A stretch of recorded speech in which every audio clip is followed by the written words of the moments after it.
That is never going to happen, tita. Not on my watch. Lahat kayo, walang puwang dito sa loob ng City Hall. Naintindihan niyo yun? Ayabang mo! Hindi na naman sinasabi mo!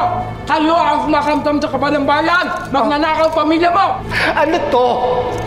Ang dating mga mahirap, gusto nang yumaman ngayon. Ganito. Huwag mo daanin sa init ng ulo. Lumaba ka ng patas sa maayos na kampanya. Lumaban ka ng patas. Seryoso ka ba, Don Julio?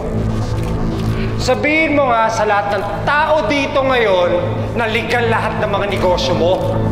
Hindi ba lahat ng negosyo mo, pinapamahala mo na sa apo mo?